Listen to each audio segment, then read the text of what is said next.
Olá a todos. Hoje nós vamos falar de algumas siglas financeiras que nós usamos com frequência quando falamos dos investimentos da Prinvest.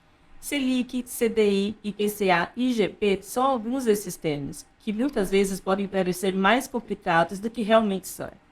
Para explicar o funcionamento e o impacto de cada um deles sobre os nossos planos de previdência, nós estamos aqui hoje com o diretor de investimentos da Vivest, Jorge Cimino Júnior. Cimino, muito obrigada pela sua presença. Obrigado pelo convite. Vamos esclarecer esse monte de siglas aí. Que é bastante complicado para muita gente, né? Bom, a gente pode começar com a taxa Selic, que é a nossa taxa, é a taxa básica da nossa economia, né, Cimino? A taxa Selic é a taxa definida pelo Banco Central. Né? Vou chamar assim, a Selic básica.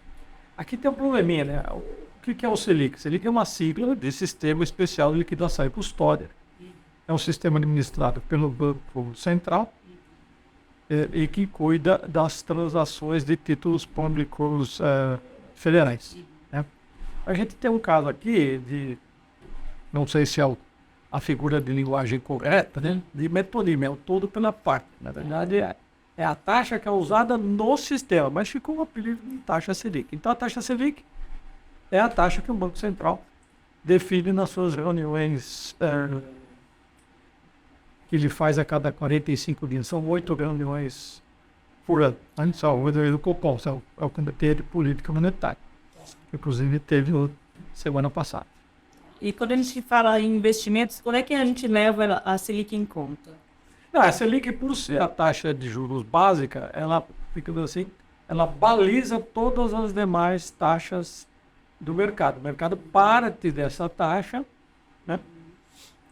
E a partir dela ele vai agregando outros elementos para constituir outras taxas. Então, por exemplo, taxa de empréstimo bancário. Né? Bom, se a taxa básica é 13,75, né? E você está emprestando dinheiro para o governo, digamos, em tese é o risco mais baixo. Qualquer outro empréstimo vai ter um risco relativamente maior. Então, a taxa vai ser um pouco maior que os 13,75. Outra coisa é o horizonte de tempo. Então, a taxa Selic, ela serve para isso. Ela é denominada de básica da economia, porque ela dá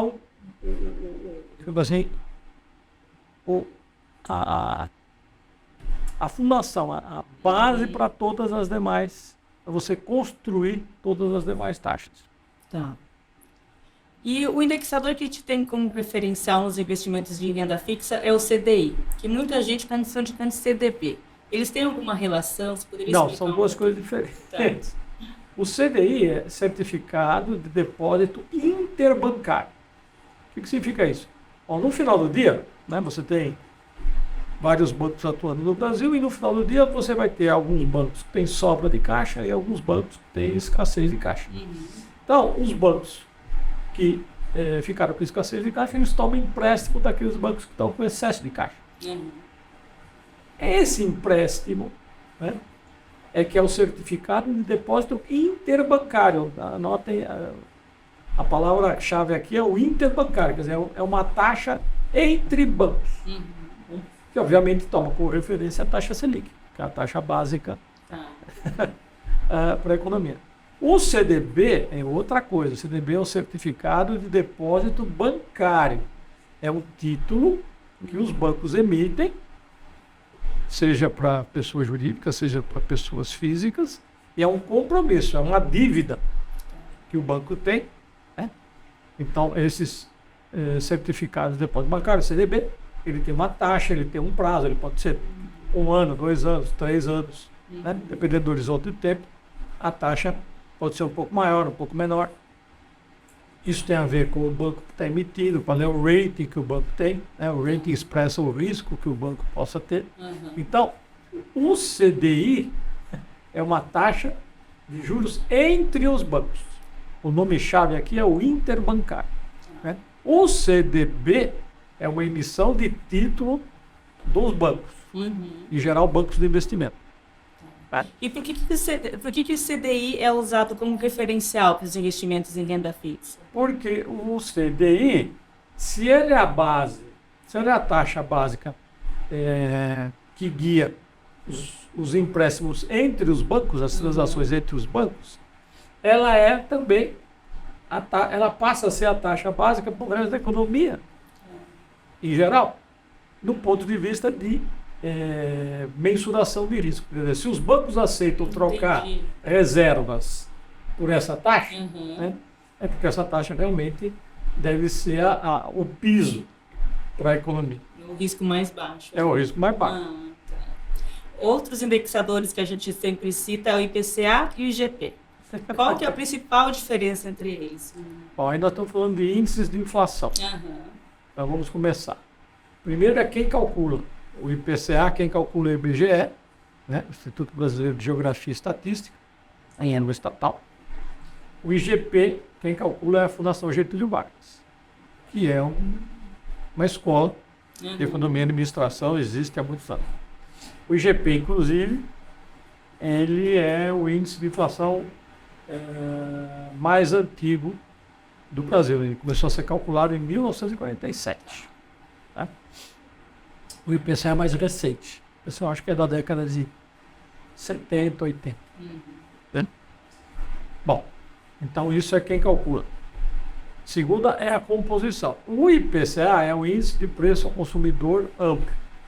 Né? Esse é a sigla. Ele calcula uma cesta de bens ponderado, considerando pessoas que têm uma renda que vai de 1 a 40 salários mínimos. Se eu não estou errado. Né? Então, ele é o importante aqui, ele é o índice de preço ao consumidor. Ele tem basicamente uns 360 componentes, 360 itens. Tá?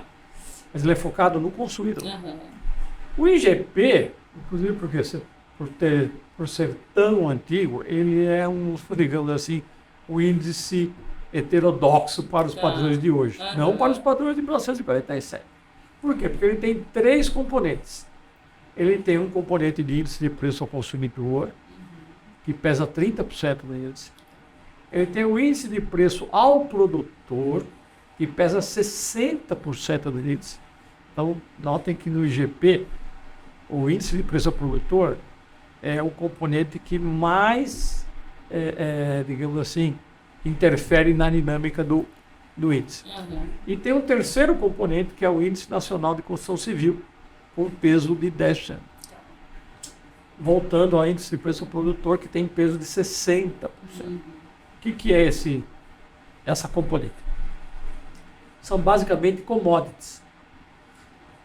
Seriam commodities agrícolas, como soja, milho, trigo, enfim, café, açúcar, seja commodities metálicas ou industriais. Então você tem petróleo, você tem minério de ferro, você tem aço, alumínio, você tem cobre. Ocorre que todos esses produtos, né, soja, milho, aço, minério de ferro, petróleo, o preço básico é o preço em dólar, porque são produtos globais. Né? Inclusive, a maioria deles são negociados em bolsas do exterior. Então, por exemplo, você pega os metais não ferrosos, como o cobre, zinco, alumínio, eles são negociados na Bolsa de Londres. Soja, milho, trigo. Tem várias bolsas que não vou dizer, mas a principal bolsa em que eles são negociados são a Bolsa de Chicago. Né? Petróleos, tem 2 grandes bolsas. Tem a Bolsa de Londres, que negocia o Brent, que é um tipo de petróleo. E você tem Nova York, que faz o West Texas, que é outro tipo de petróleo, que é mais a influência dos Estados Unidos e a influência na zona europeia. Né? Então, no IGP, esse 60% é que praticamente comanda a tendência do índice. E aqui nós temos 2 componentes. Então, você tem a componente desses preços em dólar, se os preços estão subindo ou estão caindo. E a segunda componente, que reflete no Brasil, é a taxa de câmbio.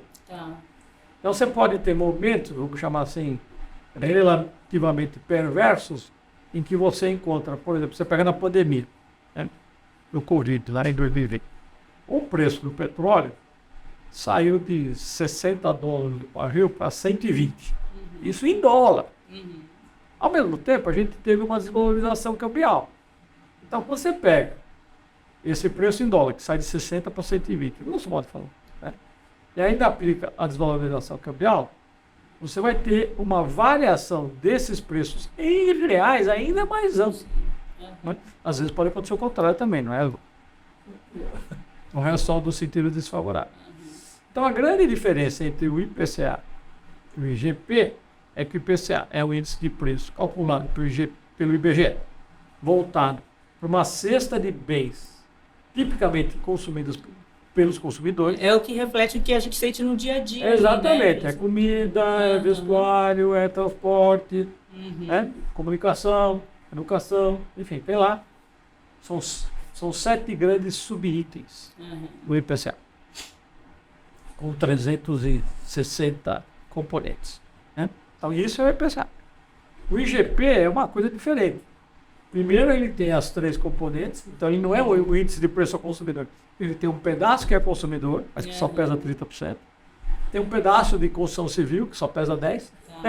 Tem 60%, que é o índice de preço ao produtor, que é basicamente um índice que captura a variação de preço de commodities. E como é que a variação dos dois índices impactam nos investimentos da Vivest e, consequentemente, nos planos de previdência? Aqui tem dois caminhos distintos, né? Tem o lado, vou chamar assim, do passivo e tem o lado do ativo. O lado passivo é assim, nos fundos de pensão do Brasil, o passivo é corrigido, quer dizer, os benefícios são atrelados à variação da inflação. Então, uma coisa é você ter o seu benefício atrelado à variação do IPCA, outra coisa é ter atrelado à variação do IGP. Do outro lado, que é do lado do ativo, né, é você ter títulos públicos federais atrelados à variação desses índices. Então, até 2008, novembro, para ser mais exato, o Tesouro Nacional emitia títulos atrelados à variação do IGP. Né? Eram as chamadas notas do Tesouro Nacional Série C. Tá? Muito bem. Desde novembro de 2008, ele não emite mais esse tipo de papel. Então, você não tem mais papel, título público federal, atrelado à variação do IGP. O que você tem? Você tem as NTN-B, nota do Tesouro Nacional Série B. Essas notas são atreladas à variação do IPCA. São as que ainda estão... São essas que estão no mercado. Né? Hoje só tem uma série de NTNC que sobrou, é a série que vai vencer no dia 1º de janeiro de 2031. Né? De novo, como o Tesouro não emite mais, tudo que tinha no mercado foi vencendo. Então, tinha 2011, venceu, 2017, venceu. O último vencimento foi 1º de abril de 21. E agora você tem só os títulos que vencem em 2031. Já as NTNBs, que são o principal papel do governo hoje, isso aqui você tem emitido, sei lá, 1 trilhão e 200, 1 trilhão e 300 bilhões, porque esses papéis têm leilões, o Tesouro promove leilões todos os meses, em datas diferentes, só vamos lembrar, né? As NTNB, elas têm desde papel que vence agora em 2023 até papéis que vencem em 2060. Né? Então, a grande diferença, vamos retomar. Então, o IPCA é o índice de preço ao consumidor, o IGP é um índice híbrido. Tem consumidor, construção civil e produtor. Produtor lê simplesmente commodities. Então, esse é um pouquinho. E o IGP, então, ele captura desde os preços em alta do exterior, das commodities, mais a variação da taxa de câmbio. Do ponto de vista da gestão, você tem que olhar que hoje o Vivest tem 2 planos em que os benefícios são atrelados à variação de IPCA. Então, nesses planos, você pode fazer aquilo que se chama um casamento entre ativo e passivo, que você compra em NTNB, que também tem variação atrelada ao IPCA. Então, o que é o casamento entre ativo e passivo?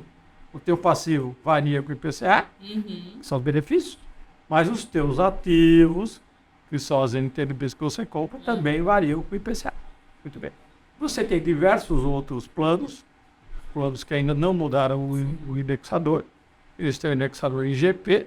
Nesse caso, você No passado havia um casamento entre ativo e passivo, porque o benefício era corrido por IGP, e você tinha muitos títulos atrelados à variação do IGP, que eram as NTNCs. Sim.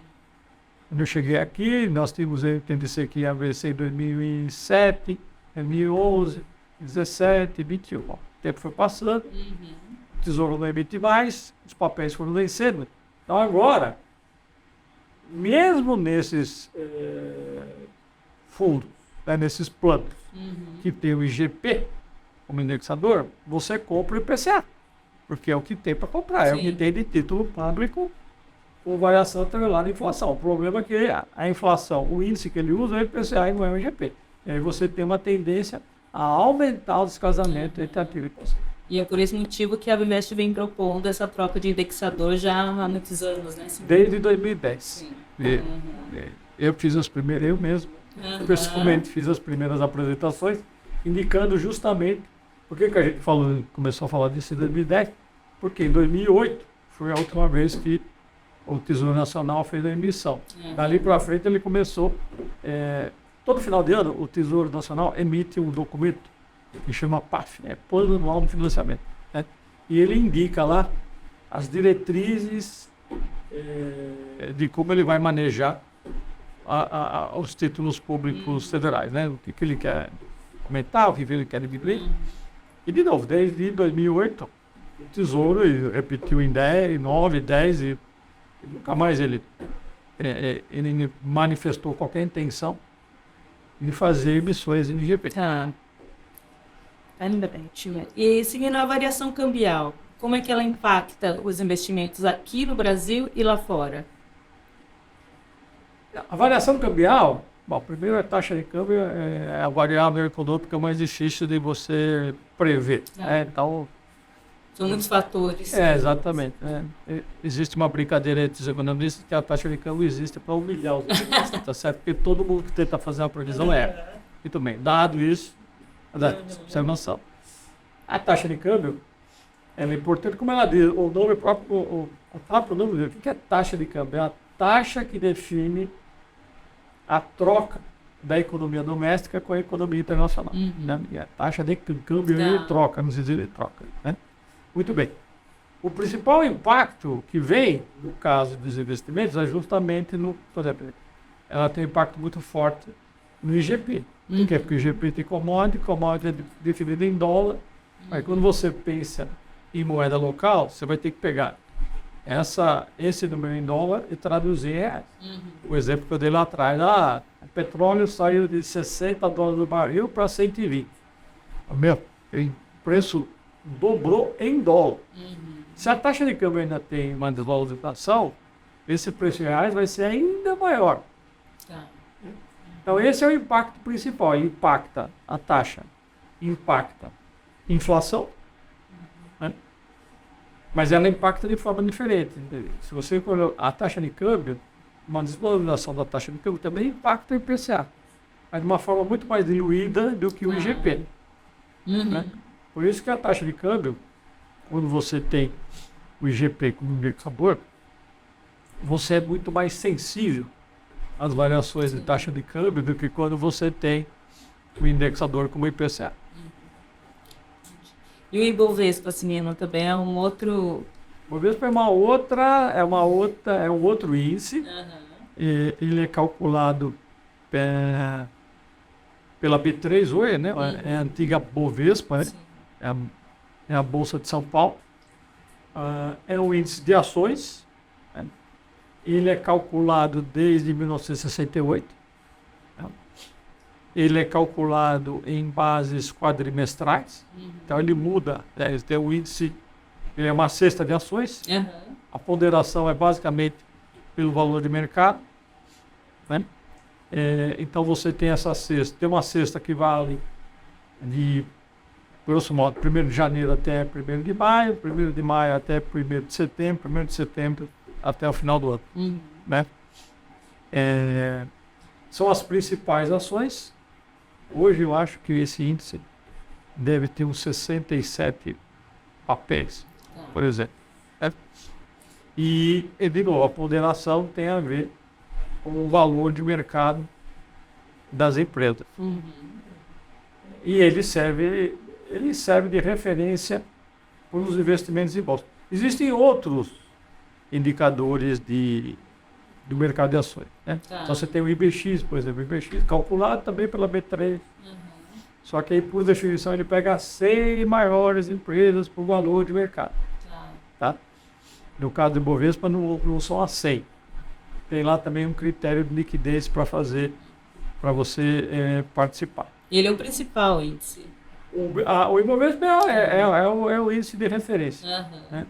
Apesar de existir, por exemplo, existem índices, por exemplo,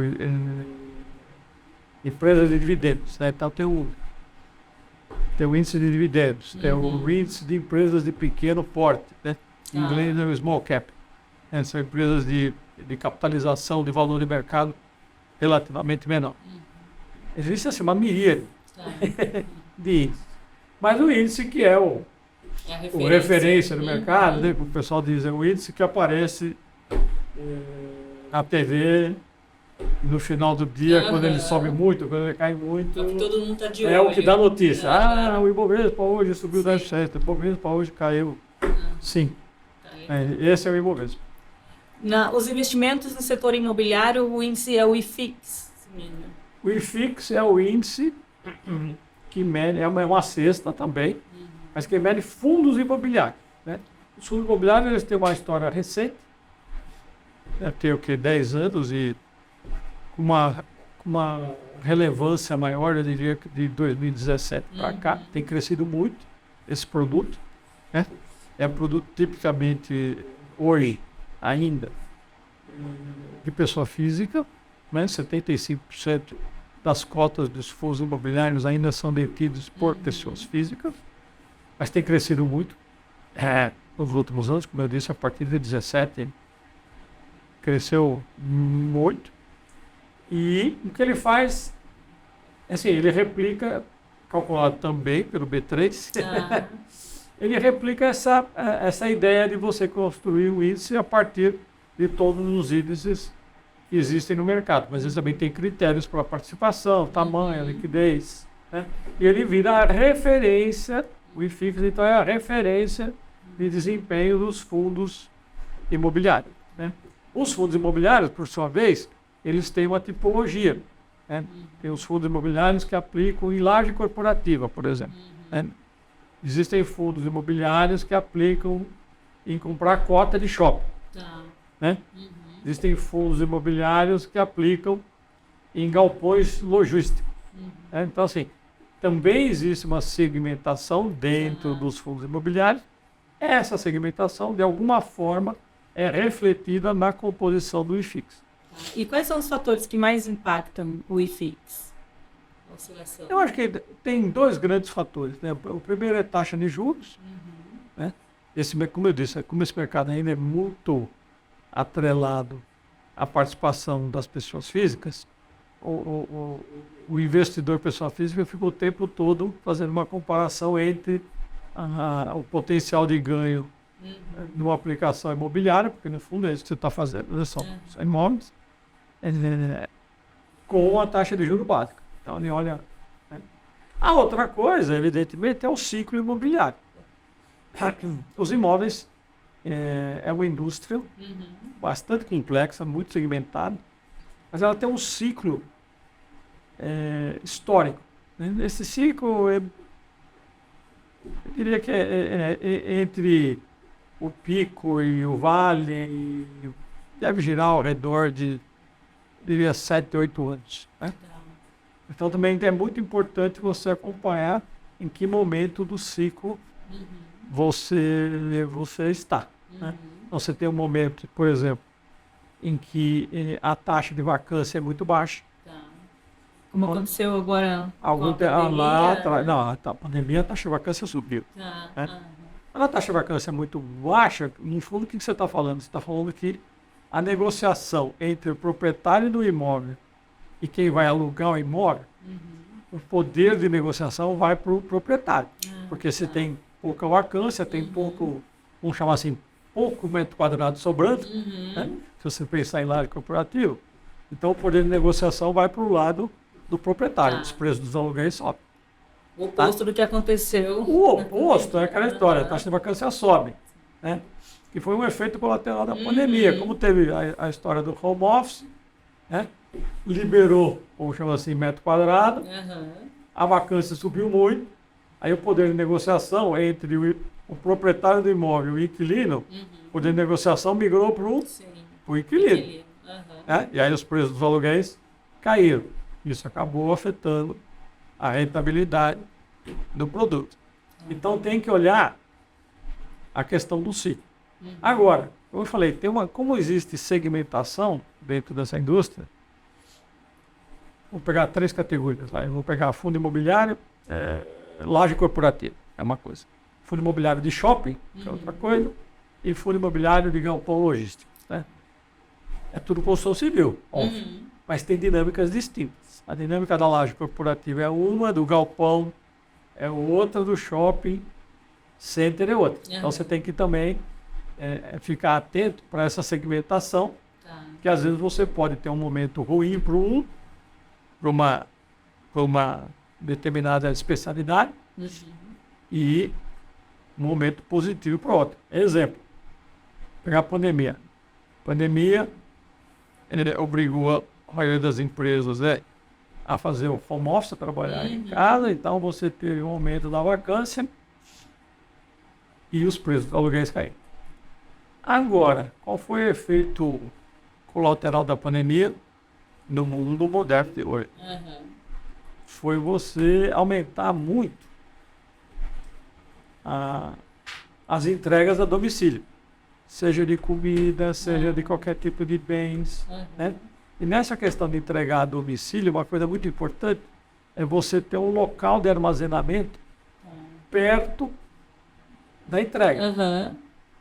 E aí, a mesma conjuntura que depreciou o preço do metro quadrado do aluguel de corporativo, ela pressionou o preço do metro quadrado do aluguel de galpão. Porque para você entregar o produto, você tem que estar próximo. E aí é muito importante onde é que está a localização dos galpões. Quanto mais próximo o galpão, você tem um galpão dentro do centro urbano para fazer a entrega, melhor. Sim. Então você valoriza esse tipo de produto. Então assim, tem uma lógica geral, digamos assim, da indústria de construção civil, mas dentro dessa indústria você tem lógicas específicas. É que nem a indústria automobilística. Você vai na indústria automobilística, você tem automóvel de passageiro, mas você tem caminhão, você tem ônibus. Tudo bem, são todos veículos fabricados pelas montadoras, né? Mas a lógica, então você vai, indústria automobilística, mas são segmentos distintos. A maneira como eles operam dentro de uma determinada conjuntura econômica pode ser completamente diferente.